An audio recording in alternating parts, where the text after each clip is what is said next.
Hello everyone. फिल्मी दुनिया में करार आ गया जिसका किसी को ना था इंतजार, वो शाहकार आ गया। बॉलीवुड ने जुर्रतमंदाना फैसला करते हुए ख्वाजा सराफ पे बनाई गई फिल्म बड़ी ढिठाई के साथ रिलीज़ कर दी है। नाजरीन, जादू को तो आप जानते होंगे, जिसने धूप धूप कह के आज पूरी दुनिया में इतनी धूप करवा दी है जैसे ज़मीन ने सूरज का रूप धार लिया हो। आप देखें, अगर कड़कती धूप में 6 घंटे चार्ज होने के बाद जादू अगर करण जौहर के कॉलेज में दाखिला लेके एक्टिंग की डिग्री पा जाए, वो भी टॉप पोजीशन के साथ, तो वो कैसा दिखेगा? यकीनन आप सोच में पड़ गए होंगे। मैं दिखाता हूँ, यहाँ देखो और पूरे ध्यान से देखो। है ना वही हम सब की आंख का तारा, माँ बाप का राज दुलारा, जादू। अरे गुड न्यूज़ तो ये है, जादू को फिल्म भी मिल गई है, हीरोपंती 2, जिसका किसी को लिटरली इंतजार नहीं था, वो फाइनली रिलीज़ कर दी गई है। और मेरे जैसे वेले लोग अपने बर्बादशुदा वक्त को मजीद बर्बाद करते हुए फिल्म के दर्शन भी कराए हैं। 3 मैजिकल वर्ड्स के बारे में तो सुना ही होगा आपने, आई लव यू, और अगर शक्ल सूरत के साथ साथ नसीब अच्छा है तो किसी को बोला भी होगा। देखो यार, कहानी है बबलू की, जो कंप्यूटर की दुनिया का जीनियस है और टैलेंट की वजह से इसको मौका मिलता है बड़े बड़े साइबर क्राइम करने वाले क्रिमिनल लैला के साथ काम करने का।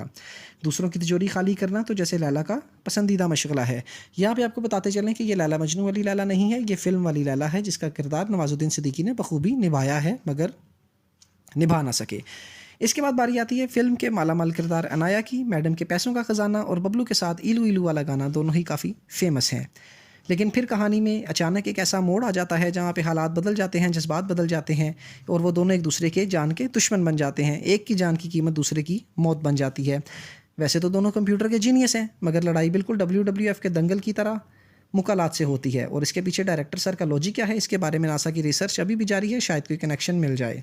वैसे मेरा ज़ाती ख्याल है, जैसे रियल लाइफ में टाइगर श्रॉफ एक स्टंटमैन होकर एक्टर बनने की एक्टिंग कर सकते हैं, वैसे ही बबलू एक्शन हीरो होकर हैकर बनने की एक्टिंग तो कर ही सकता है।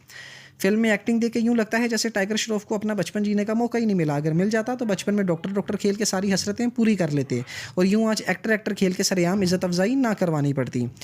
जैसे ही लैला मजनू की लड़ाई शुरू हुई, मुझे लगा फिल्म के डायरेक्टर अहमद खान नहीं, टोनी कक्कड़ हैं। बिल्कुल वैसे जैसे टोनी कक्कड़ एक लफ्ज़ से पूरा गाना बना देता है, वैसे फिल्म का हीरो बॉडी दिखा के पूरी फिल्म ख़त्म कर देता है। देखो यार, जैसे कुछ चीज़ों के नाम में पहला लेटर साइलेंट होता है, जैसे नाइफ में के, समझ तो आप गए होगे, वैसे ही टाइगर श्रॉफ की एक्टिंग में पूरा का पूरा एक्टिंग ही साइलेंट है, ना ए ना सी ना TING, पूरा का पूरा ही साइलेंट। बाकी एक्सप्रेशंस की तो क्या ही बात है, सैड हो, रोमांटिक कॉमेडी हो या एक्शन सीन्स, सारे के सारे ही एक दूसरे के रिश्तेदार लगते हैं। फ़र्क तलाश करो गेम का तो जैसे आगाज़ ही टाइगर श्रॉफ की एक्टिंग के बाद से हुआ। मेरी अलमारी में पड़ी T-शर्ट्स का नज़ारा कुछ यूँ लगता है।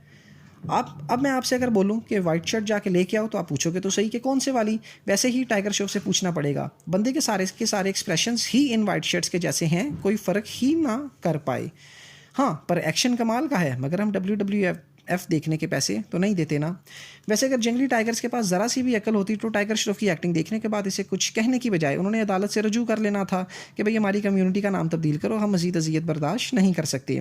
देखो यार, सिंपल सी बात है, टाइटल में 2 लगाने से फिल्म सीक्वल नहीं बन जाती। ओरिजिनल हीरोपंती और इस वाली पंती में सिर्फ इतना ही फ़र्क है जितना नेहा धूपिया और ईशा दियोल में। कहानी बिल्कुल ज़ीरो है, एक्टिंग डबल ज़ीरो, और लॉजिक का तो सिरे से नामो निशान ही नहीं।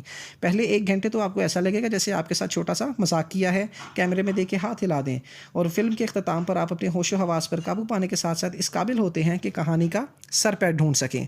सोचो वो फिल्म कितनी जहरीली होगी जिसमें नवाजुद्दीन सिद्दीकी का जैसे एक्टर का टैलेंट भी गायब हो गया, बंदे को देसी जोकर बना के एक्टिंग जैसी हकीकी खूबी ही छीन ली उनसे। और बाकी सब तो एक तरफ, हमने कभी ख्वाब में भी ये नहीं सोचा था कि AR रहमान के गाने कान से खून निकालेंगे। फिल्म के गाने सुनने से बेहतर है बंदा रेलवे स्टेशन पे जाकर ट्रेन के आने जाने की आवाज़ें सुन ले, और तलब अगर ज़्यादा हो तो इसका हॉर्न भी सुन ले, मगर फिल्म का गाना ना सुने। और अगर गलती से सुन लिया तो दिमाग की नस फटने के डर से अस्पताल का चक्कर ज़रूर लगा लिया जाए। सिर्फ शोर शोर शोर, नॉइस पोल्यूशन फैला के रखती। अभी तक आपको पता चल चुका होगा कि लोग इस फिल्म को घटिया बोल रहे हैं। क्यों भाई, बस इतनी सी तारीफ, इतनी अच्छी तो है फिल्म, इसके लिए और अच्छे अल्फाज ढूंढ के लाओ। और अगर नहीं मिला तो मैं बताता हूँ, मौत, जो हर किसी को आती नहीं और ये फिल्म देखने के बाद वापस जाती नहीं। सब मर के ही निकलोगे बाहर, और कोई दूसरा ऑप्शन ही नहीं एग्जिट का। और इस बात पे ज़रा सा भी शक हो तो तारा स्तारिया के डायलॉग सुन लो ट्रेलर में, और अगर फिर भी यकीन ना आए तो म्यूज़िक वीडियो में गेटअप देख लो, आँख और कान कोमे में चले जाएंगे लाइफ टाइम के लिए। देखो बॉस, जिस फिल्म को हिट बनाने के लिए एक्टर, डायरेक्टर या म्यूज़िक नहीं, सिर्फ एक डायलॉग का सहारा लिया गया हो, तो सोचो पूरे 2 घंटे थिएटर में किस किस्म का कंटेंट देखने को मिलेगा। बाकी इस फिल्म की सबसे अच्छी बात जो कि इसके फिल्म मेकर्स ने ये किया कि पहले ही पूरी फिल्म को 2-2 ट्रेलर्स के जरिए तुम लोगों को दिखा के पैसे बर्बाद होने से बचा लिए, कि कोई सस्पेंस रखना ही नहीं है। अब कोई थिएटर क्यों जाए अपनी मौत का तमाशा देखने। तो मेरी तरफ से फिल्म को मिलेंगे 5 में से 5 सिफर। पहला कटेगा नाकाम एक्टिंग के लिए, यहाँ तक कि नवाज सर की एक्टिंग को भी बदनाम कर दिया गया। दूसरा कटेगा AR रहमान का फालतू म्यूज़िक, जिसे सुनकर मेरी हालत तेरे नाम जैसी हो गई। तीसरा कटेगा एक जैसी घिसी पिटी कहानी के लिए, जिसका लॉजिक और सेंस जैसे लफ्ज़ों से कोई रिश्ता नहीं है। चौथा कटेगा E फॉर इमोशंस और E फॉर एक्सप्रेशंस का कत्लेआम करने के लिए। और पांचवा कटेगा एक बेरोज़गार बंदे का वक्त पूरे 2 घंटे तक बर्बाद करने के लिए। तो यहाँ करते हैं वीडियो को एंड और मिलते हैं अगले रिव्यू में। Good bye.